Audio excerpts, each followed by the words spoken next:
السلام علیکم ورحمۃ اللہ وبرکاتہ۔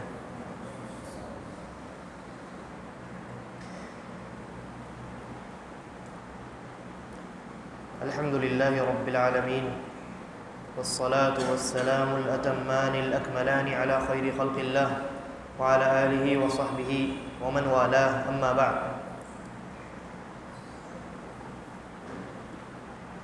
اللہ تبارک و تعالیٰ کے فضل و کرم سے ایک بڑے قیمتی رسالے اور بڑی اہم تحریر کے متعلق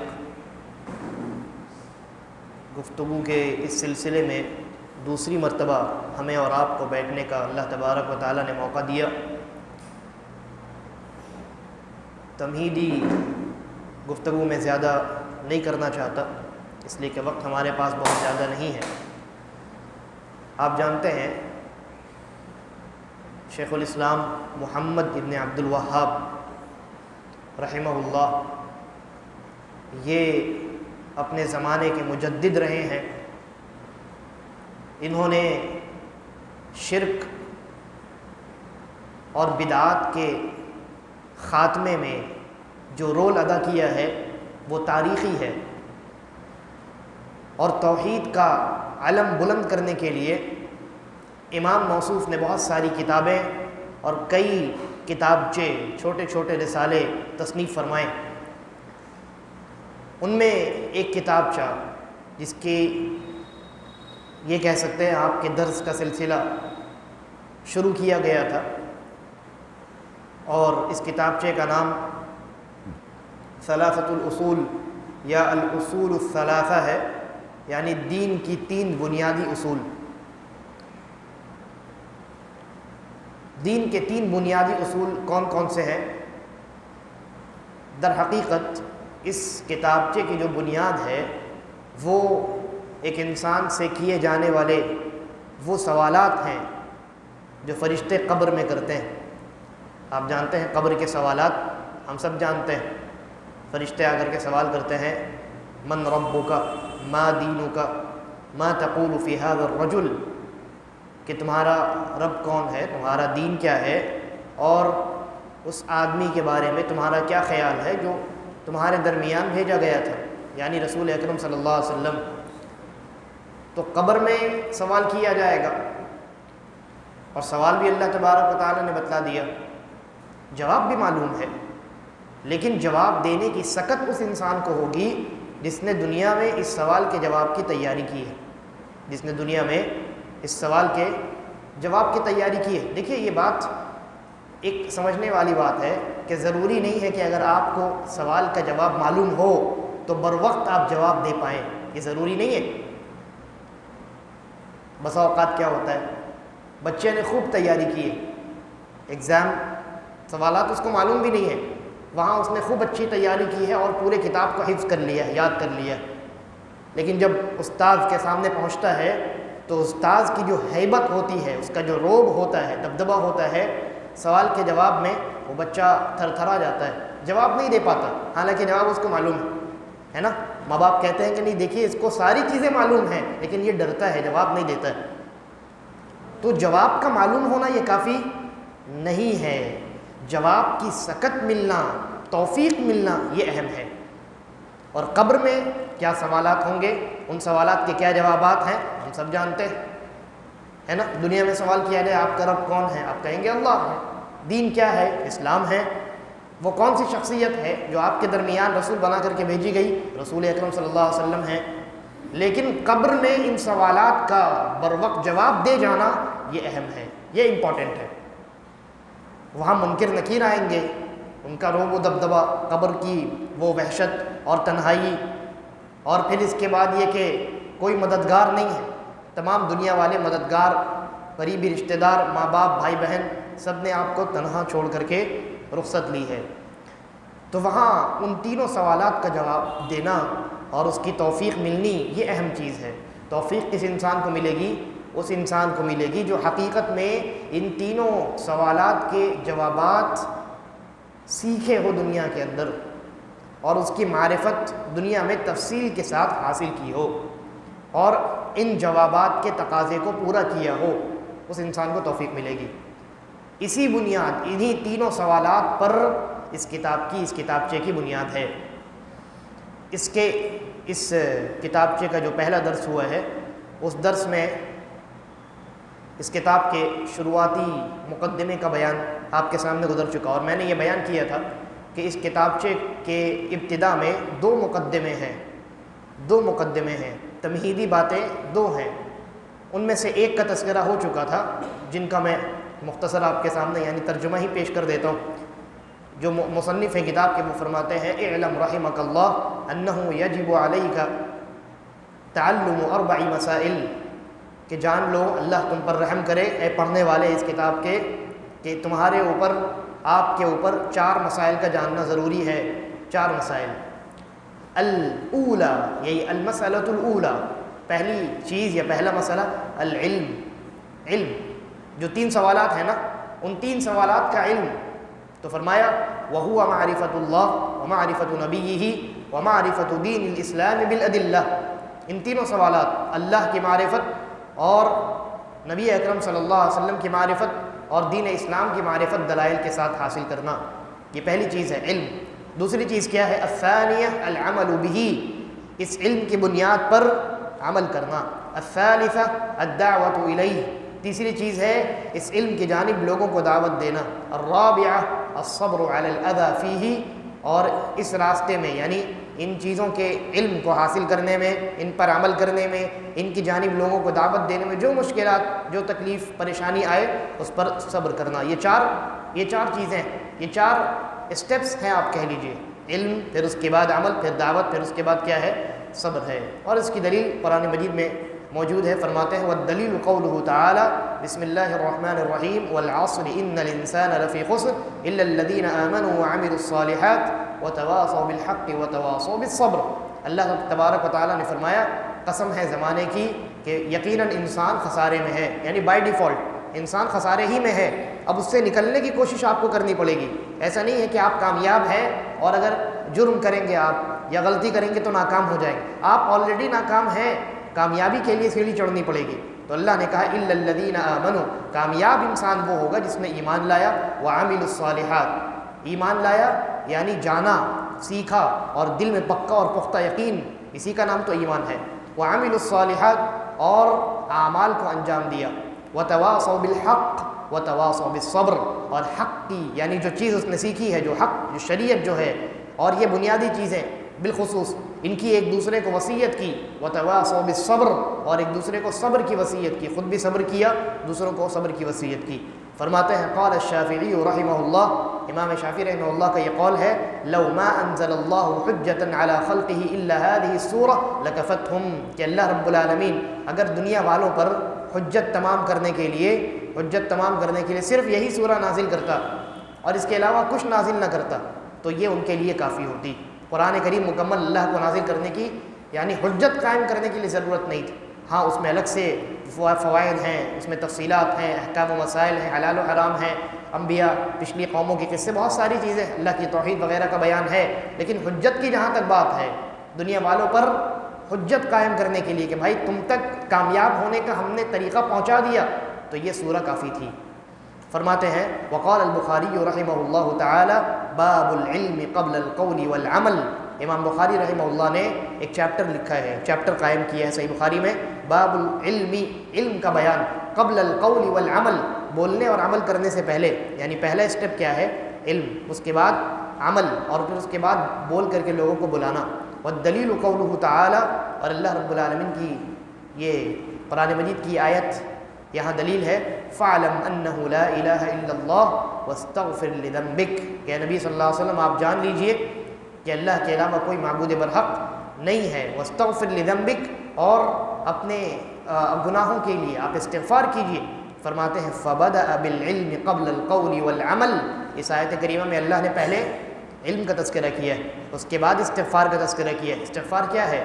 عمل ہے انسان کا، تو عمل سے پہلے انسان کو علم حاصل کرنا ضروری۔ اس کے بعد فرماتے ہیں یہاں تک ہم نے گفتگو کی تھی پچھلے درس میں، یہاں تک ہم نے پچھلے درس میں، پہلے درس میں گفتگو کی تھی، تفصیل سے ہم نے گفتگو کی تھی، اب وہ تفصیل دہرانے کا موقع نہیں۔ میں نے جیسا کہ عرض کیا کہ یہاں اس کتاب میں 2 مقدمے، تو پہلا مقدمہ یہ تھا، یہ 4 چیزیں، سب سے پہلے علم حاصل کرنا، پھر عمل کرنا، پھر دعوت دینا، اور پھر اس کے بعد صبر کرنا۔ دوسرا مقدمہ اب یہاں شروع ہو رہا ہے۔ مصنف رحمہ اللہ کہتے ہیں اعلم رحمک اللہ، جان لو اے پڑھنے والے اس کتاب کے، اللہ تم پر رحم کرے۔ یہ ان کا اسلوب بڑا بہترین اسلوب ہے، یہ طریقہ جو ہے نا، انداز تخاطب ان کا ہر کتاب میں آپ کو ملے گا، چاہے چھوٹی کتاب ہو یا بڑی کتاب ہو۔ اپنے رسائل اور اپنی کتابوں کے قارئین کو وہ دعا دیتے ہوئے چلتے ہیں، کہیں کہتے ہیں اعلم رحمک اللہ، کہیں کہتے ہیں اعلم ارشدک اللہ، اللہ تمہاری رہنمائی کرے اور تمہیں رحمت سے نوازے۔ تو فرماتے ہیں اعلم رحمک اللہ، اے اس کتاب کے قاری، اللہ رب العالمین تم پر رحم کرے، انہ یجب علی کل مسلم و مسلمہ تعلم هذه الثلاث مسائل والعمل بهن۔ فرماتے ہیں کہ ہر مسلمان مرد اور عورت پر ان 3 چیزوں کا جاننا، ان 3 چیزوں کا علم حاصل کرنا واجب ہے، والعمل بهن، اور ان پر عمل کرنا بھی واجب ہے۔ واجب ہے کا کیا معنی ہوا؟ یعنی ضروری ہے، نہیں کرنے سے گناہ ہوگا، پکڑ ہو جائے گی، یہ معنی ہوتا ہے واجب ہونے کا۔ فرماتے ہیں الاولی، المسئلۃ الاولی، پہلی چیز جس کا جاننا اور جس پر عمل کرنا واجب ہے، فرماتے ہیں ان اللہ خلقنا ورزقنا، کہ اللہ رب العالمین نے، یہ جاننا کہ اللہ رب العالمین نے ہمیں پیدا کیا اور ہمیں روزی دی ہے، ولم یترکنا حملا، اور ہمیں ایسے ہی بیکار نہیں چھوڑ دیا، بل ارسل الینا رسولا، بلکہ ہماری جانب رسول بھیجے ہماری رہنمائی کے لیے، ہماری رشد و ہدایت کے لیے، سیدھے راستے کی جانب ہماری رہبری کے لیے۔ فرماتے ہیں فمن اطاعہ دخل الجنہ، جس نے رسول کی اطاعت کی وہ جنت میں داخل ہوا، ومن عصاہ دخل النار، اور جس نے رسول کی نافرمانی کی وہ جہنم میں داخل ہوا۔ یعنی اللہ رب العالمین کی اطاعت رسول کی اطاعت میں ہے، اللہ رب العالمین کی فرما برداری رسول کی فرما برداری میں ہے، اللہ رب العالمین کی عبادت کا طریقہ بھی رسول بتلاتے ہیں، اور کون سے اعمال عبادت ہیں وہ بھی رسول بتلاتے ہیں۔ اس کے بعد فرماتے ہیں، میں زیادہ تفصیل سے کام نہیں لے رہا ہوں کیونکہ آج ہمارا مقصد یہ ہے کہ جو 3 بنیادی اصول ہیں ان میں سے پہلے اصول تک ہم پہنچ جائیں، اس کو مکمل کر لیں۔ یہ ابھی مقدمہ چل رہا ہے۔ فرماتے ہیں والدلیل قولہ تعالی، اور اس بات کی دلیل کہ اللہ نے رسول بھیجے ہیں، ہمیں ایسے ہی بیکار نہیں چھوڑ دیا۔ اللہ رب العالمین کا فرمان انا ارسلنا الیکم رسولا، ہم نے تمہاری جانب رسول بھیجے، شاہدا علیکم، جو تمہارے اوپر گواہ ہیں، کما ارسلنا الی فرعون رسولا، جیسا کہ ہم نے فرعون کی جانب رسول بھیجا تھا۔ تو جس طریقے سے فرعون رسول کی نافرمانی کر کے گمراہ ہو گیا اور جہنم میں وہ جائے گا، اور یعنی کہ وہ اللہ رب العالمین کے عذاب کا شکار ہے، تو تم رسول کی نافرمانی کر کے اللہ رب العالمین کے عذاب کو نہ مول لو۔ فعصى فرعون الرسول فاخذناه اخذا وبیلا، فرعون نے رسول کی نافرمانی کی تو ہماری پکڑ بڑی مضبوط ہے، ہم نے اس کو اپنے عذاب میں پکڑ لیا۔ اس کے بعد فرماتے ہیں یہ پہلی چیز تھی جس کا جاننا اور جس پر عمل کرنا ضروری ہے، بڑی بنیادی چیز ہے یہ، ہے نا۔ کوئی مسلمان نہیں ہو سکتا جب تک یہ چیز نہ جانے کہ اللہ نے اسے پیدا کیا ہے اور وہی روزی دیتا ہے، اللہ نے اسے پیدا کیا ہے اور وہی روزی دیتا ہے۔ تو پیدا اللہ نے کیا ہے، پھر اس کے بعد کھانا پینا، یہ روزی جو ہے یہ انسان کے پیٹ کی بنیادی چیز ہے، یعنی ضروریات زندگی میں جتنی چیزیں آتی ہیں اللہ رب العالمین نے تمام کا انتظام کیا ہے، اور ان میں سب سے پہلی چیز روزی ہے۔ تو یہ جسم کی ضرورت ہے، یہ کیا ہے؟ روزی کیا ہے؟ اللہ نے ہمیں پیدا کر دیا، پیدا کرنے کے بعد ہمیں روزی بھی فراہم کی، روزی کا پورا سسٹم بنا دیا دنیا کے اندر۔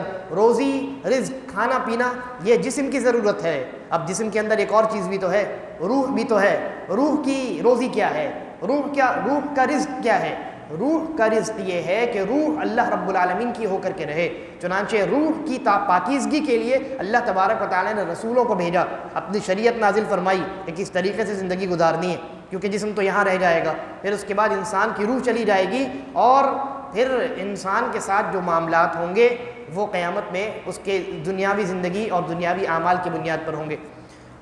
اس کے بعد مؤلف رحمہ اللہ نے کہا المسئلۃ الثانیہ، دوسری چیز، پہلی چیز کا بیان ہو گیا، اب دوسری چیز فرماتے ہیں ان اللہ لا یرضی ان یشرک معہ احد فی عبادتہ، یہ بھی جاننا ضروری ہے۔ دوسری بات کہ اللہ تبارک و تعالی اپنے ساتھ کسی کے شریک کرنے کو ہرگز پسند نہیں کرتا ہے۔ اللہ رب العالمین اس بات سے ہرگز راضی نہیں ہوتا ہے کہ اس کے ساتھ کسی کو شریک کیا جائے، چاہے وہ کتنا بڑا ہی یعنی عظیم انسان اور کتنی بڑی عظیم ہستی کیوں نہ ہو۔ آگے فرماتے ہیں لا ملک مقرب، نہ کسی قریب ترین فرشتے کو اللہ کے برابر کرنا جائز ہے، ولا نبی مرسل، اور نہ کسی نبی اور رسول کو اللہ رب العالمین کے برابر ٹھہرانا جائز ہے۔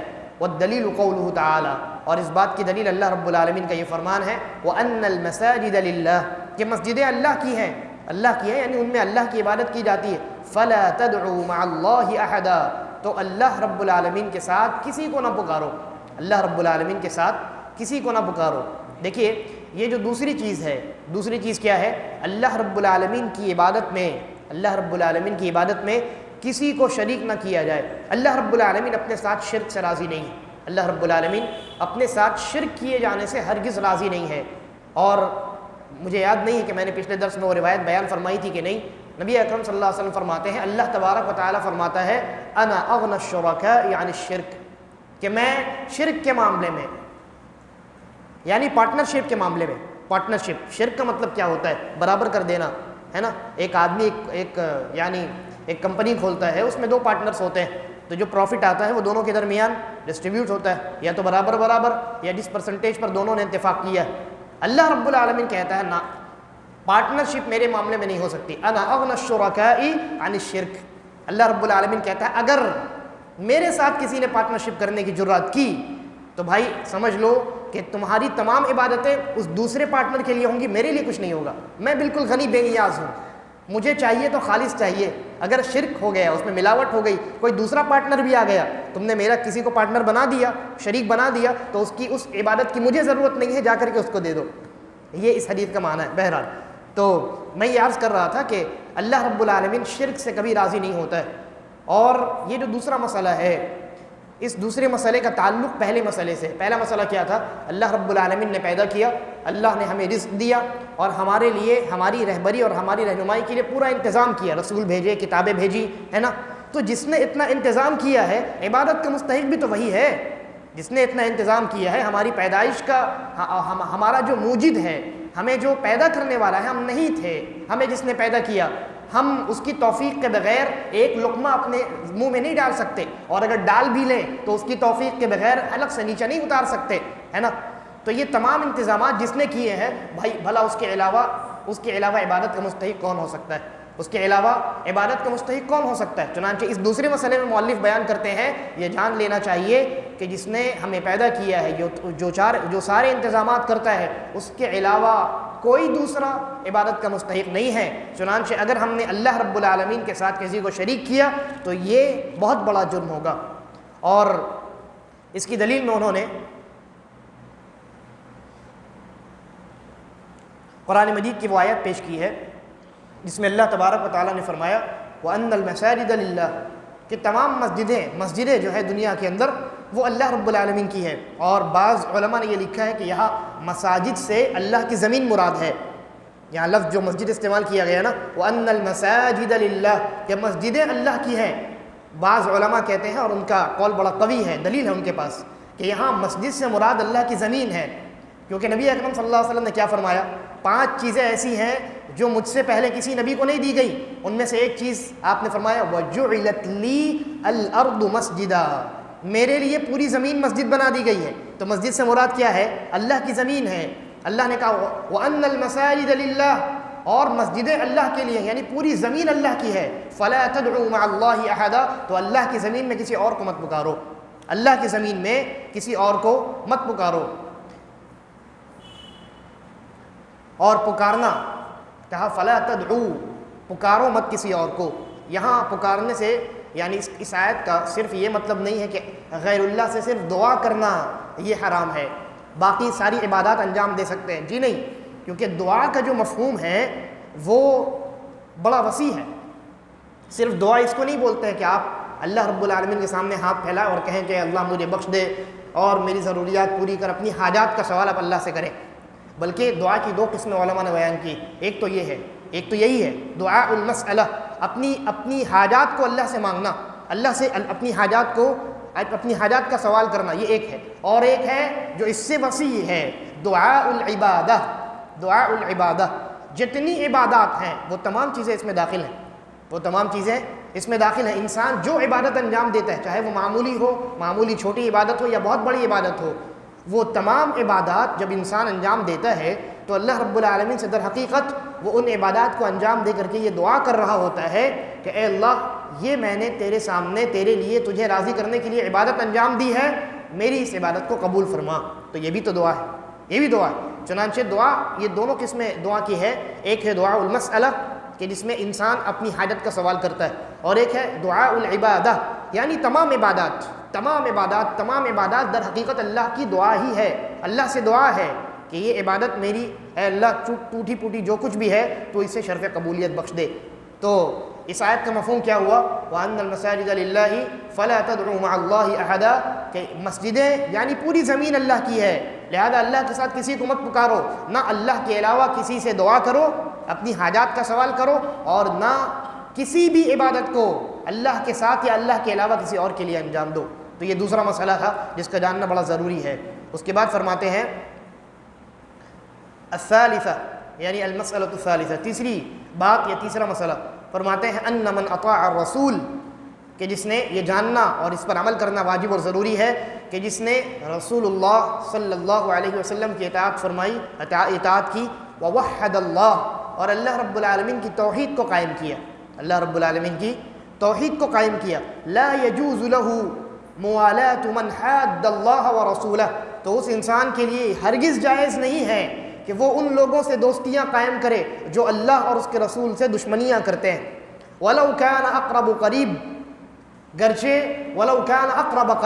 گرچہ وہ انسان بہت زیادہ قریبی کیوں نہ ہو، بہت زیادہ قریبی شخص ہو، لیکن وہ اگر اللہ اور اس کے رسول کا دشمن ہے تو اس سے ہم دوستیاں نہیں رکھ سکتے۔ اور اس کی دلیل فرماتے ہیں وَالدَّلِيلُ قَوْلُهُ تَعَالَى یہ سورہ المجادلہ کی آیت ہے، اللہ نے کہا لا تجد قوما یؤمنون باللہ والیوم الآخر یوادون من حاد اللہ ورسولہ کہ آپ ایسی قوم کو جو اللہ اور آخرت کے دن پر ایمان رکھتی ہے، ایسی قوم کو ہرگز نہیں پائیں گے کہ وہ ان لوگوں سے دوستی رکھیں جو اللہ اور اس کے رسول سے دشمنی رکھتے ہیں۔ وَلَوْ كَانُوا آبَاءَهُمْ أَوْ أَبْنَاءَهُمْ أَوْ إِخْوَانَهُمْ أَوْ عَشِيرَتَهُمْ گرچہ وہ ان کے اپنے باپ ہوں یا ان کے اپنے بیٹے ہوں یا ان کے اپنے بھائی ہوں یا ان کا اپنا خاندان، چاہے کتنا ہی قریبی کیوں نہ ہو، اگر وہ اللہ اور اس کے رسول کا دشمن ہے تو وہ مسلمان کا دوست نہیں ہو سکتا۔ اب اس پر ہم تفصیلی بات کریں گے انشاءاللہ کیونکہ یہ بڑی ضروری چیز ہے۔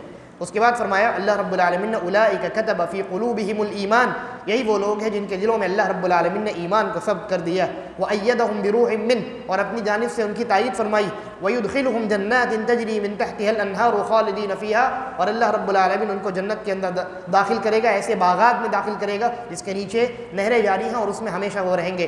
رضی اللہ عنہم ورضوا عنہ اللہ ان سے راضی ہوا اور وہ اللہ سے راضی ہوئے۔ اولئک حزب اللہ یہی لوگ اللہ کا گروہ ہیں، یہی لوگ اللہ کا گروہ ہیں جو اللہ سے دوستیاں رکھتے ہیں اور اللہ کے دشمنوں سے دوستیاں نہیں رکھتے، یہی لوگ اللہ کے گروہ ہیں۔ ان حزب اللہ الا ان حزب اللہ هم المفلحون اور جان لو کہ یقیناً اللہ کا جو گروہ ہے یہی کامیاب ہونے والا ہے، جو اللہ کے گروہ میں نہیں ہے، جو اللہ کے گروپ میں نہیں ہے وہ باہر ہے، وہ کامیاب ہونے والا نہیں ہے۔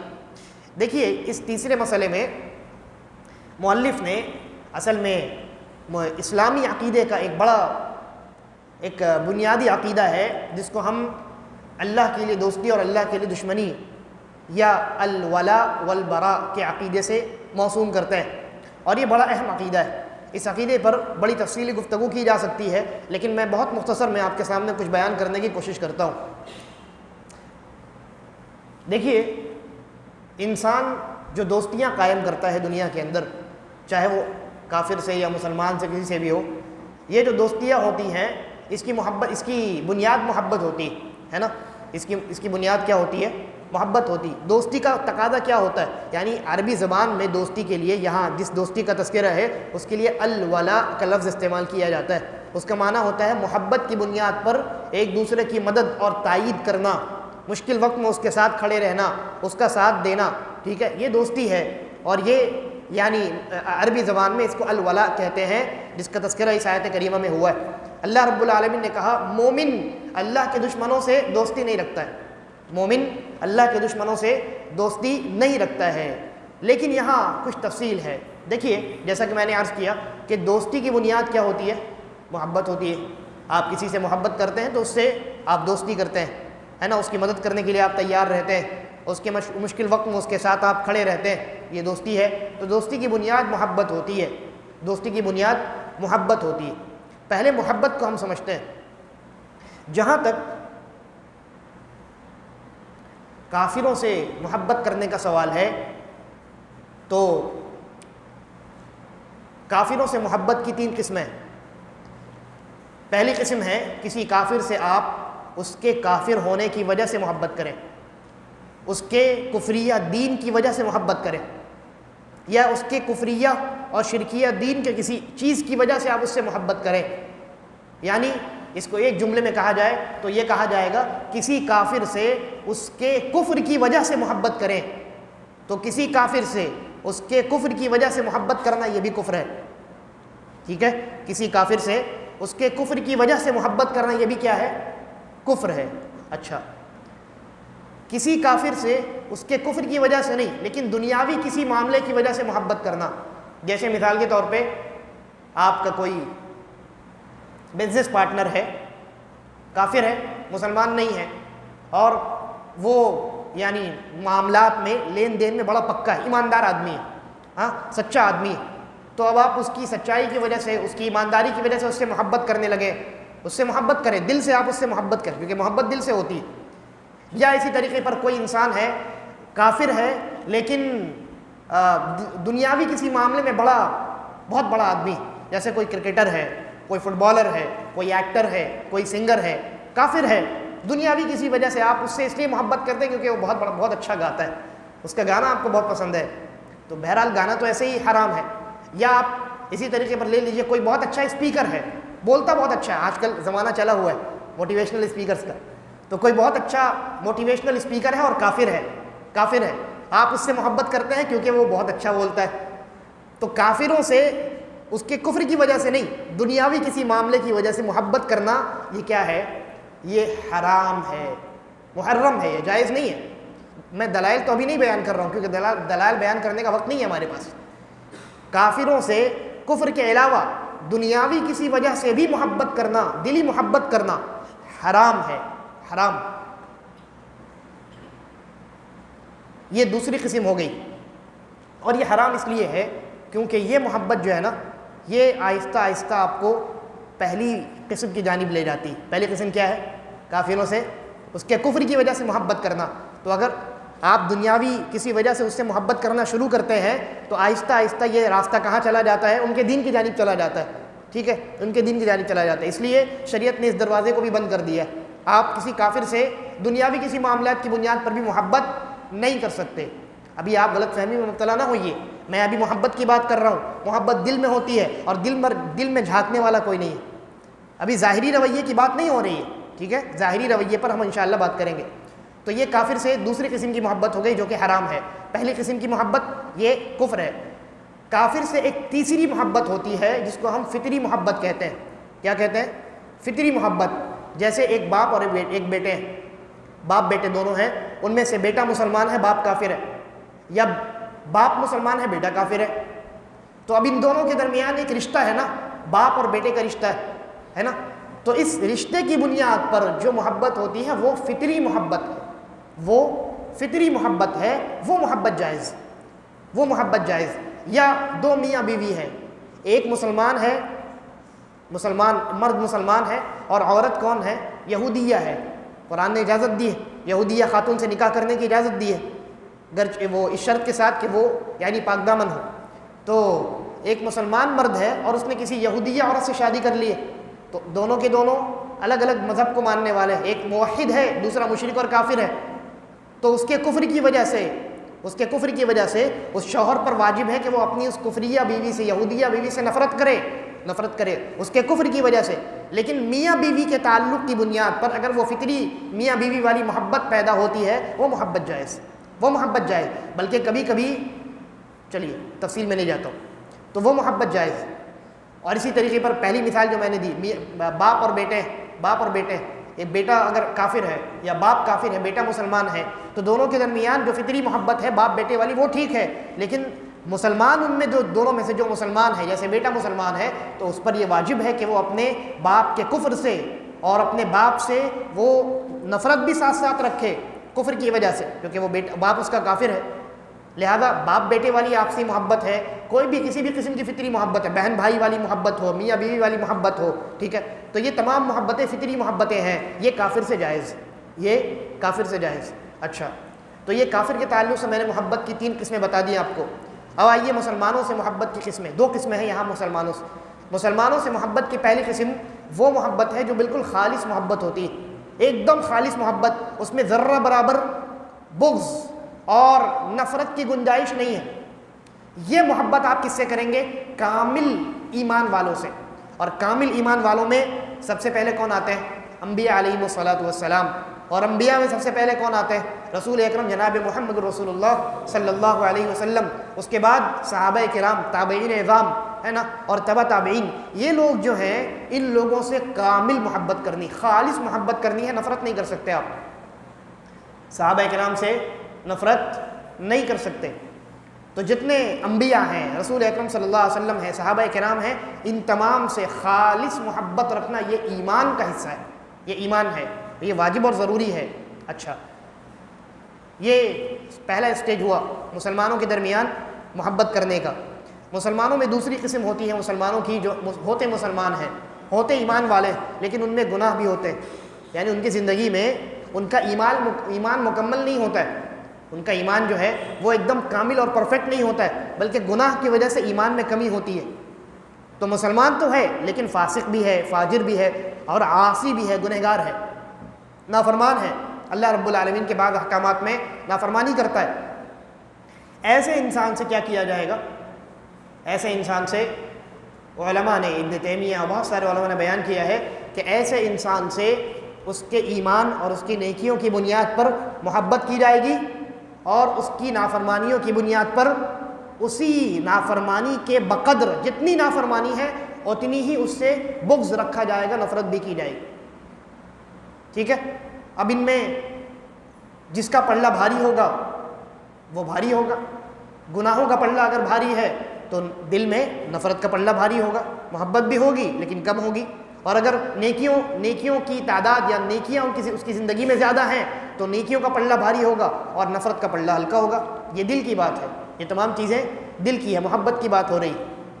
لہذا ایک بات یاد رکھنے کی ہے کہ کسی بھی مسلمان سے، ایمان والے سے، چاہے وہ کتنا بڑا ہی گنہگار کیوں نہ ہو، کسی کافر کی طرح نفرت نہیں کیا جا سکتا، کیونکہ کافر سے آپ کو خالص نفرت کرنی ہے، فطری محبت کے علاوہ آپ کو کفار سے خالص نفرت اور بغض رکھنی ہے، نفرت کرنی ہے اس کے کفر کی وجہ سے۔ میں پھر یہ کہہ رہا ہوں کہ یہ دل کی بات ہے، ابھی ظاہری رویے پر ہم نے بات شروع کی نہیں ہے، تو دل میں جھانک کرے کوئی دیکھنے جا رہا ہے نہیں، یہ شرعی معاملات ہیں اور یہ ہمارے دین کا حصہ ہے، کسی کو بولنے کا حق بھی نہیں ہے، ٹھیک ہے۔ ایسا نہیں ہے کہ ہم کسی کافر سے اگر اس کے کفر کی وجہ سے نفرت کرتے ہیں تو اس کو جا کر کے قتل کر ڈالیں، جی نہیں، اس پر ہماری بات ہوگی۔ تو میں بات کر رہا ہوں محبت مسلمانوں سے کیسے کی جائے۔ تو ایک تو کامل ایمان والے، انبیاء، صحابہ، تابعین، تبع تابعین، ان سے کامل محبت، خالص محبت۔ اور جو ہم جیسے لوگ ہیں، ہے نا، آج کے لوگ ہیں، بعد کے ادوار کے لوگ ہیں، جو ہیں مومن ہیں، ٹھیک ہے، مومن ہیں لیکن گناہ بھی ہے ان کی زندگی میں، اور وہ نافرمان بھی ہے، بعض احکامات میں کوتاہی بھی ہوتی ہے، تو جتنا ایمان، جتنی نیکیاں ہیں اسی حساب سے محبت، اور جتنے گناہ اور جتنی معاصی ان کی زندگی میں ہے نظر آتی ہے اسی حساب سے ان سے نفرت۔ اچھا، یہ تو بات ہو گئی محبت کی۔ اب آئیے ظاہری تعامل کس سے کیسے رکھیں، ظاہری رویہ کس کے ساتھ کیسا رکھیں، کافروں کے ساتھ کیسا رکھیں اور مسلمانوں کے ساتھ کیسا رکھیں۔ تو جہاں تک کافروں کی بات ہے، آپ نے یہ جان لیا کہ کافروں سے دلی اعتبار سے، قلبی اعتبار سے محبت نہیں رکھنی، ہرگز نہیں، کیونکہ اگر کافر ہے اس کے کفر کی وجہ سے تو آپ کو محبت نہیں رکھنی ہے، اگر آپ نے کافر سے اس کے کفر کی وجہ سے محبت کی ہے تو آپ کافر ہو جائیں گے، ہے نا۔ اور کفر کے علاوہ کسی اور وجہ سے بھی محبت نہیں رکھنی ہے دنیاوی معاملات میں سے، کیونکہ پھر کم از کم یہ حرام کے درجے میں ہوگا، ہاں فطری محبت الگ چیز ہے، اس کو الگ رکھ دیجیے۔ لیکن اب کافروں کے ساتھ ہم ظاہری رویہ کیسا رکھیں، تو شریعت یہ کہتی ہے کہ کافروں کے ساتھ ظاہری طور پر مصلحت کی بنیاد پر جس رویے کا تقاضا مصلحت کرے وہ آپ رویہ رکھ سکتے ہیں۔ کافروں کے ساتھ اگر حسن سلوک کا موقع ہو تو آپ اس کے ساتھ حسن سلوک کریں، اچھا رویہ رکھیں، ان کی مدد کریں، ان سے مدد لیں، کوئی حرج کی بات نہیں۔ قرآن مجید میں اللہ تبارک و تعالیٰ نے فرمایا لا ينهاكم الله عن الذين لم يقاتلوكم في الدين ولم يخرجوكم من دياركم ان تبروهم وتقسطوا اليهم ان الله يحب المقسطين، کہ جو کافر تم سے لڑتے جھگڑتے نہیں ہیں، کافر غیر حربی ہیں، ہے نا، تم سے جھگڑنے والے لڑنے والے کافر نہیں ہیں، تمہارے خلاف برسر پیکار نہیں ہیں، تمہارے جان کے دشمن نہیں ہیں، مسلمانوں کے دشمن نہیں ہیں، نارمل ہے، نیوٹرل کافر ہے، تو ان کے ساتھ اچھا سلوک کرنے، انصاف کے معاملات کو انجام دینے سے اسلام اور شریعت اللہ رب العالمین منع نہیں کرتا، بلکہ اللہ رب العالمین انصاف کرنے والوں کو پسند کرتا ہے، ٹھیک ہے۔ تو کافروں سے آپ بہتر اور اچھا سلوک کر سکتے ہیں دو شروط کے ساتھ۔ پہلی شرط جس کا تذکرہ اللہ رب العالمین نے یہاں کیا ہے، کون سی شرط؟ کہ وہ کافر غیر حربی ہونے چاہیے، دشمن نہیں ہونے چاہیے، نیوٹرل کافر۔ جو نیوٹرل کافر ہے ہندوستان میں ہے نا، ہندوستان میں بہت سارے کافر ہیں نیوٹرل ہیں، ان کو وہ لڑنے جھگڑنے اور دشمنی پالنے والے لوگ نہیں ہیں، سیدھے سادے لوگ ہیں، تو ایسے لوگوں سے آپ اچھا سلوک کیجئے، اور کبھی کبھی ایسے لوگوں سے اچھا سلوک کرنا واجب ہو جاتا ہے۔ جی ہاں، مثال دوں، ایک بیٹا مسلمان ہے اور والدین دونوں کے دونوں کافر ہیں، قرآن نے کہا وَصَاحِبْهُمَا فِي الدُّنْيَا مَعْرُوفًا، گرچہ دونوں کے دونوں کافر ہیں لیکن دنیا میں ان کے ساتھ اچھا معاملہ کرنا واجب ہے، ان کے شرک میں ان کی اطاعت نہیں کرنی ہے، ان کو سپورٹ نہیں کرنا ہے، لیکن دنیا میں ماں باپ کے ساتھ بہتر سلوک کرنا، گرچہ وہ کافر کیوں نہ ہو۔ سورہ لقمان میں اللہ نے کہا ان کے ساتھ اچھا سلوک کرنا واجب ہے، تو یہ کبھی واجب ہو جاتا ہے، بہرحال اس تفصیل میں نہیں جاتا ہوں، کبھی واجب بھی ہوتا ہے، کبھی مستحب بھی ہوتا ہے، کبھی مکروہ بھی ہوتا ہے، الگ الگ حالات ہیں۔ تو کافر کے ساتھ اگر کافر غیر حربی ہے، مسلمانوں کا دشمن نہیں ہے، اس کے ساتھ آپ اچھا سلوک کر سکتے ہیں۔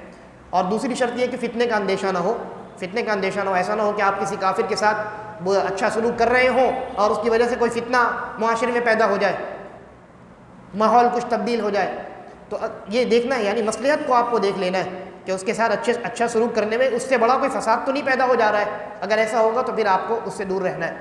تو شریعت نے کافروں کے ساتھ اچھا سلوک کرنے سے منع نہیں کیا ہے آپ کو۔ آپ کالج جاتے ہیں، اسکول جاتے ہیں، اور آپ جاب میں جاتے ہیں، آپ کے کلیگس ہوتے ہیں، اسٹوڈنٹس ہوتے ہیں، دوست احباب ہوتے ہیں، ان سے آپ اپنے تعلقات بناتے ہیں، کوئی حرج کی بات نہیں، کوئی حرج کی بات نہیں، لیکن اسی حد تک رہنا ہے، اسی حد تک رہنا ہے، صرف یہ اچھے سلوک تک رہنا ہے۔ اچھے سلوک میں ان کے مذہبی معاملات میں آپ کو سپورٹر نہیں بن جانا ہے، یا ان کے مذہبی معاملات میں آپ کو خوشی کا اظہار نہیں کر دینا ہے۔ بعض حضرات جو ہے وہ رواداری کے نام پر کیا کرتے ہیں، کافروں کے مذہبی معاملات میں شامل ہو جاتے ہیں، دیوالی بھی منا رہے ہیں اور کرسمس بھی منا رہے ہیں، اور تمام چیزیں ان کو جا کر کے مبارکبادیاں بھی پیش کر رہے ہیں، ان کے تحائف قبول کر رہے ہیں، ان کو تحائف دے رہے ہیں، گفٹ دیتے ہیں، ان کو لیتے ہیں اور ان کے گھر دعوت پر جاتے ہیں، ان مواقع پر ان کے مذہبی تہوار کے خوشی کے موقع پر، تو یہ سب حرام ہے۔ بلکہ یہ اگر آپ یعنی ان سے اس لیے ایسا کرتے ہیں کہ آپ ان کے تہوار کو پسند کرتے ہیں تو کافر ہو جائیں گے، یہ بڑا خطرناک معاملہ ہے۔ اس لیے کفریہ اور شرکیہ تہوار کے مواقع پر خاص کر کے، یا کسی بھی کفریہ عمل کی بنیاد پر اگر آپ ان کے سپورٹر بنتے ہیں یا ان کی خوشی میں شریک ہوتے ہیں یا ان کے کفریہ شرکیہ عمل میں شریک ہوتے ہیں تو پھر یہ کفر ہو جائے گا۔ اس دوستی کی اجازت نہیں ہے، آپ کو ان کے ساتھ اچھا سلوک کرنے کی اجازت ہے بس۔ اور آپ کافروں سے یعنی ان کے گھر دعوت پہ جا سکتے ہیں، کوئی حرج نہیں، عام دنوں میں ان کے تحفے قبول کر سکتے ہیں، عام دنوں میں ان کو تحفے دے سکتے ہیں، عام دنوں میں ان سے تجارت کر سکتے ہیں، عام دنوں میں قرض لے سکتے ہیں، قرض دے سکتے ہیں، ان تمام چیزوں کے دلائل قرآن و سنت کے اندر موجود ہیں۔ تو یہ اچھا سلوک آپ کافروں سے کر سکتے ہیں، اس میں کوئی قباحت نہیں ہے، لیکن دلی محبت نہیں ہونی چاہیے، اور ان کے مذہبی معاملات میں آپ ان کے شریک نہیں ہونے چاہیے۔ یہ تو کافروں کا معاملہ آپ نے سمجھ لیا، کافروں کا معاملہ آپ نے سمجھ لیا نا۔ جہاں تک دل کی بات ہے، کافروں سے دل سے ان کے کفر کی وجہ سے نفرت کرنی ہے، بغض ہونا چاہیے، اور محبت نہیں کر سکتے آپ، صرف فطری محبت کی اجازت ہے۔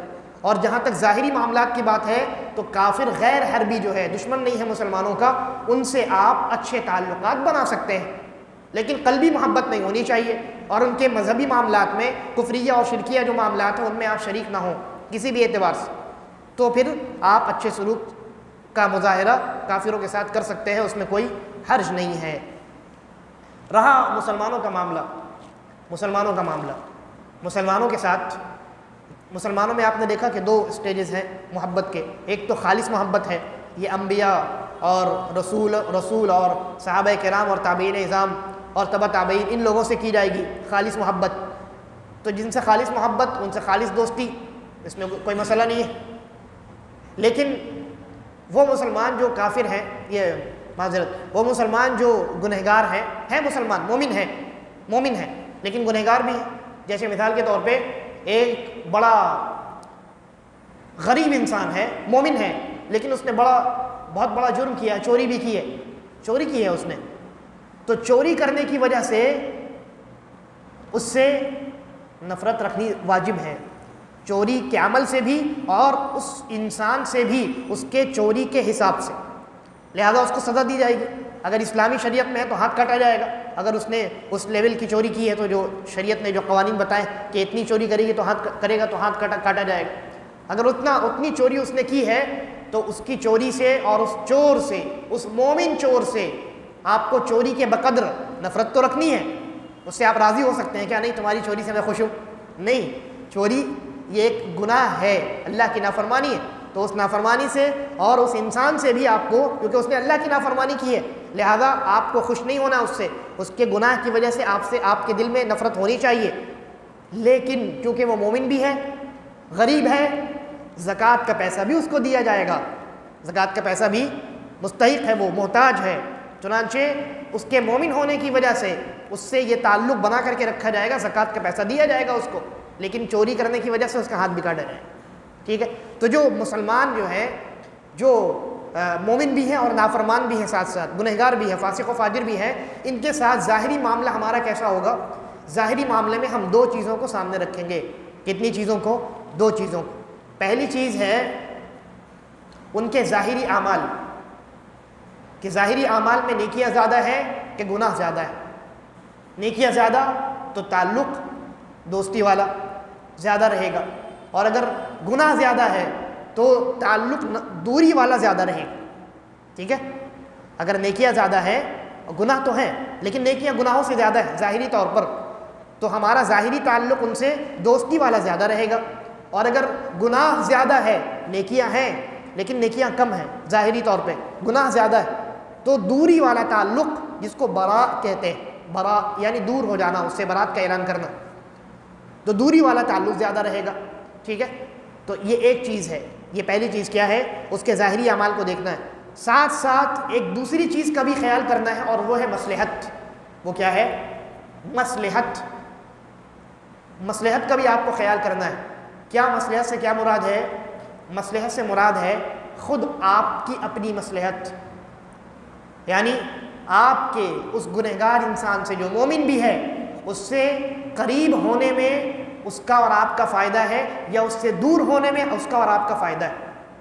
یعنی اگر آپ یہ سمجھتے ہیں کہ میں اس سے قریب ہو جاؤں تو اس کو نصیحت کروں گا، وہ سدھر جائے گا، تو قریب ہو جائیے.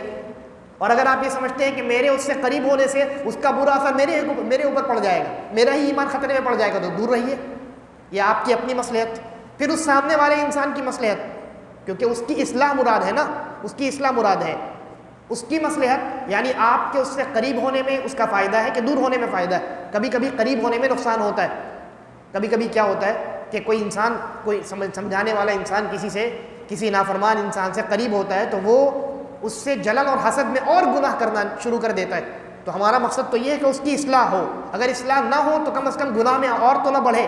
لہذا اس کی مصلحت بھی آپ کو مد نظر رکھنی ہے. دو مصلحتیں ہو گئیں. تیسری مصلحت اسلام کی مصلحت. اسلام کی مصلحت، اسلامی معاملات میں اس کے جو گناہ ہیں وہ کس کیٹیگری میں ہیں. اگر وہ بدعتی ہے، بڑا بدعتی ہے، تو پھر اس سے دور رہا جائے، کیونکہ بدعتی انسان سے اور بدعتی لوگوں سے دور رہنے کا ہمیں حکم دیا گیا. اور چوتھی مصلحت ہے مسلمانوں کی مصلحت، یعنی اس سے قریب ہونے میں، آپ اس سے قریب ہو رہے ہیں، کہیں اس سے غلط میسج نہ چلا جائے مسلمانوں کے درمیان کہ اچھا یہ اچھے صاحب اس برے صاحب سے مل رہے ہیں، مطلب وہ برا آدمی جو ہے وہ بھی اچھا ہے. تو غلط میسج نہیں جانا چاہیے. مسلمانوں کی مصلحت، اسلام کی مصلحت، خود آپ کی مصلحت اور اس سامنے والے گنہگار انسان کی مصلحت. یہ چار مصلحتیں آپ کو سامنے رکھنی ہے. ایک چیز مصلحت، اور دوسری چیز میں نے اس سے پہلے کیا بتلائی؟ اس کے ظاہری اعمال، ان دونوں کو سامنے رکھ کر کے پھر آپ کو نتیجہ نکالنا ہے کہ اس سے قریب رہا جائے کہ اس سے دور رہا جائے، یعنی اس سے دوستیاں بنا کر کے رکھی جائے یا اس سے دوری اختیار کی جائے. ٹھیک ہے، یہ پورا خلاصہ میں نے آپ کے سامنے مختصر انداز میں بیان کیا ہے الولاء والبراء کا. دوستی رکھنے اور دشمنی رکھنے کے تعلق سے، محبت اور نفرت کے معاملے میں کس سے کیا ہونا چاہیے، اور دوستی اور یعنی دوری یا دشمنی کہہ لیجیے اس کو، اس تعلق سے مسلمان کا کس کے ساتھ کیا رویہ ہونا چاہیے. تو اسی عقیدے کو، اس تیسرے عقیدے کو بہت ہی اختصار کے ساتھ مؤلف رحمہ اللہ نے یہاں نمبر 3 میں بیان کیا ہے. انہوں نے کہا نا 3 چیزوں کا جاننا ضروری ہے اور ان پر عمل کرنا ضروری ہے. پہلی چیز یہ جاننا کہ اللہ خالق ہے، اللہ ہی رازق ہے، اور دوسری چیز جب وہی خالق اور رازق ہے تو اسی کی عبادت کی جائے گی اور اس کے ساتھ کسی کو شریک نہیں کیا جائے گا. اور تیسری چیز کہ جو اللہ اور اس کے رسول سے دشمنی رکھے اس سے ہم کو دشمنی رکھنی ہے، اس سے ہم کو دوستی نہیں رکھنی ہے. تو دوستی اور دشمنی اور محبت اور نفرت، ان تمام معاملات پر ہم نے آپ کے سامنے مختصر انداز میں گفتگو کی ہے. چلیے اس کے بعد آگے بڑھتے ہیں. اس کے بعد فرماتے ہیں، یہ مقدمہ ہی چل رہا ہے، دوسرا مقدمہ فرماتے ہیں اعلم ارشدک اللہ لطاعتی، جان لو اے اس کتاب کے پڑھنے والے، اللہ تمہیں اپنی اطاعت کی جانب رہنمائی کرے، ان الحنیفیت ملت ابراہیم، کہ حنیفیت جو ہے، حنیفیت کیا ہے؟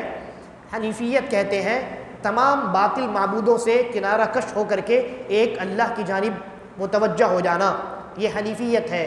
تو کہتے ہیں ان الحنیفیت ملت ابراہیم، حنیفیت ابراہیم علیہ السلام کا طریقہ ہے، ابراہیم علیہ السلام کا دین ہے. اور وہ کیا ہے؟ ابراہیم علیہ السلام کا دین کیا ہے؟ کہتے ہیں ان تعبد اللہ وحدہ مخلصا لہ الدین، کہ آپ اللہ کی تنہا اخلاص کے ساتھ تمام باطل معبودوں سے ہٹ کر کے صرف اللہ کی عبادت کرے. یہ ابراہیم علیہ السلام کی دین ہے، ابراہیم علیہ السلام کا طریقہ ہے اور ان کا دین ہے. وَبِذَلِكَ أَمَرَ اللَّهُ جَمِيعَ النَّاسِ، اور اللہ رب العالمین نے اسی کا تمام لوگوں کو حکم دیا. وَخَلَقَهُمْ لَهَا، اور اسی مقصد کے لیے تمام انسانیت کو بلکہ جنات کو پیدا فرمایا ہے. انسانیت اور انس اور جن، ان دونوں کی پیدائش کا مقصد کیا ہے؟ کہ وہ تمام باطل معبودوں سے کنارہ کش ہو جائے اور صرف اللہ رب العالمین کی عبادت کرتے ہوئے زندگی گزارے. کما قال تعالی، فرماتے ہیں جیسا کہ اللہ نے فرمایا وما خلقت الجن والانس الا لیعبدون، اللہ نے کہا میں نے جنوں اور انسانوں کو صرف اپنی عبادت کے لیے پیدا کیا. فرماتے ہیں ومعنى یعبدون یوحدون، میں نے اپنی عبادت کے لیے پیدا کیا ہے، یعنی میں نے اپنی توحید کو قائم کرنے کے لیے جناتوں کو اور انسانوں کو پیدا کیا.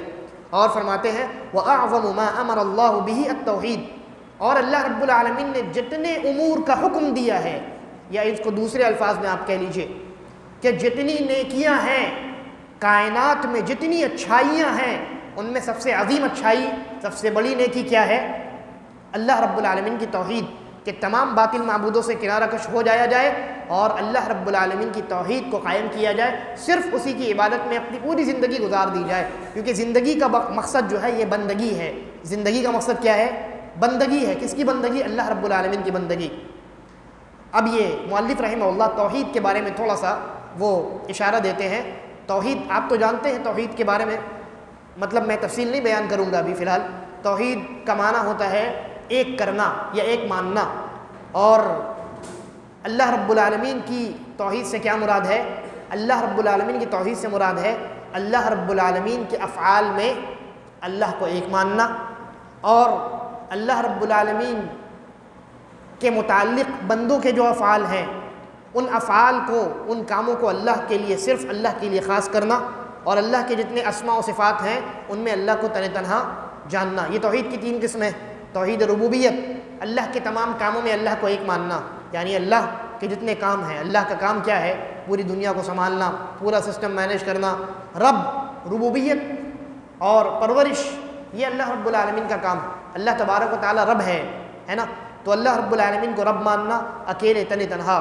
اس کے بعد اللہ رب العالمین کو اکیلا اور تنہا عبادت کا مستحق سمجھنا.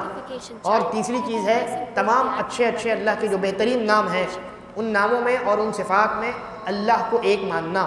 تو ان میں جو ہے ان تینوں اقسام میں، توحید کی تینوں اقسام میں مشرکین اور کفار جہاں مار کھا جاتے ہیں وہ دوسری قسم ہے. تیسری قسم بھی ہے، اسماء و صفات میں بھی مار کھاتے ہیں، لیکن زیادہ تر ان کی گمراہیاں اللہ کو معبود ماننے میں ہوتی ہیں۔ آپ مشرکین مکہ کا حال قرآن میں پڑھ جائیے، اللہ نے جگہ جگہ تذکرہ کیا ہے کہ مشرکین مکہ اللہ کو رب مانتے تھے، زمین آسمان بنانے والا، روزی دینے والا، بارش برسانے والا، اولاد دینے والا، مشرکین مانتے تھے کہ وہ اللہ ہے، لیکن عبادت نہیں کرتے تھے اللہ کے، تو توحید الوہیت میں گڑبڑی تھی۔ اسی لیے جہاں کہیں قرآن و سنت میں عام طور سے توحید کا لفظ آتا ہے تو وہاں عام طور سے جو ہے نا توحید الوہیت مراد ہوتی ہے۔ اسی لیے مؤلف نے بھی یہاں اسی اسلوب کا اختیار کیا ہے اور توحید کی انہوں نے تعریف کرتے ہوئے، توحید کو ڈیفائن کرتے ہوئے کہا وَهُوَ إِفْرَادُ اللَّهِ بِالْعِبَادَةِ، اللہ رب العالمین کو عبادت کے معاملے میں ایک ماننا، اللہ رب العالمین کو عبادت کے معاملے میں ایک ماننا۔ عبادت کیا چیز ہے؟ عبادت کیا چیز ہے؟ یہ بڑا اہم سوال ہے۔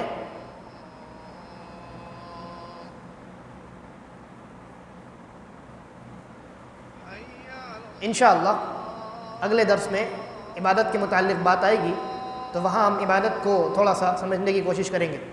تو مؤلف کہتے ہیں افراد اللہ بالعبادہ، توحید کا معنی یہ ہے کہ عبادات کے معاملے میں آپ اللہ کو ایک مانیں، یعنی تمام عبادات کی جتنی قسمیں ہو سکتی ہیں آپ کی نظر میں، چاہے وہ معمولی ہوں یا بہت بڑی عبادت ہو، ان تمام عبادات کو اللہ رب العالمین کے لیے خاص کرنا، تمام عبادات صرف اللہ کے لیے انجام دینا۔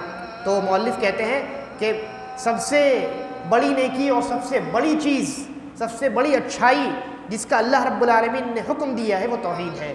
اس کے بعد فرماتے ہیں وَأَعْظَمُ مَا نَهَى عَنْهُ الشِّرْكُ، اور جتنے کاموں سے اللہ نے منع کیا ان میں سب سے بڑا کام جس سے اللہ نے منع کیا، یا دوسرے الفاظ میں اللہ کی نافرمانیوں کی، اللہ کی نافرمانی کی جتنی شکلیں ہو سکتی ہیں ان تمام شکلوں میں سب سے بڑی شکل یا گناہ جتنے ہو سکتے ہیں ان گناہوں میں سب سے بڑا گناہ کہتے ہیں الشرک، وہ شرک ہے۔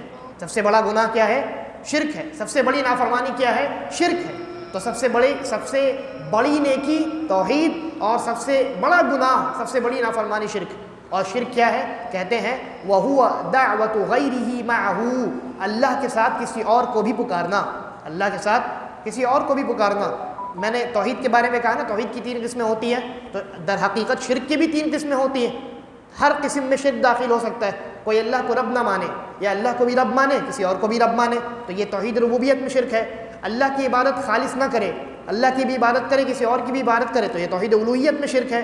اللہ کے جو بہترین اسماء ہیں اور صفات ہیں ان ناموں میں اور ان صفات میں کسی اور کو بھی شریک کرے کہ ہاں یہ صفات کسی اور کے اندر بھی ہے تو یہ توحید اسماء و صفات میں شرک ہے۔ تو توحید کی جس طریقے سے 3 قسمیں ہیں، شرک کی بھی 3 قسمیں ہوتی ہیں، لیکن عام طور سے جب لفظ شرک بولا جاتا ہے تو وہاں شرک فی الالوہیہ مراد ہوتا ہے، یعنی اللہ کی عبادت میں شرک، اللہ کی عبادت میں شرک، کیونکہ یہی وہ یعنی مقام ہے جہاں شرک کا سب سے زیادہ وجود پایا جاتا ہے۔ تو مؤلف کہتے ہیں شرک کی تعریف بیان کرتے ہوئے وَهُوَ دَعْوَةُ غَيْرِهِ مَعَهُ، کہ اللہ کے ساتھ کسی اور کو پکارنا، اللہ کے ساتھ کسی اور کو پکارنا۔ پکارنے میں نے ابھی تذکرہ کیا آپ کے سامنے کہ پکارنا یعنی دعا کرنا، اس میں مانگنا بھی شامل ہے اور باقی تمام عبادات شامل ہیں۔ تو اللہ کے ساتھ کسی اور کی بھی عبادت کرنا، عبادت کی کسی بھی قسم کو اللہ کے ساتھ کسی اور کے لیے کسی نے انجام دیا اس نے شرک کیا، اس نے کائنات کے سب سے بڑے گناہ کو انجام دیا۔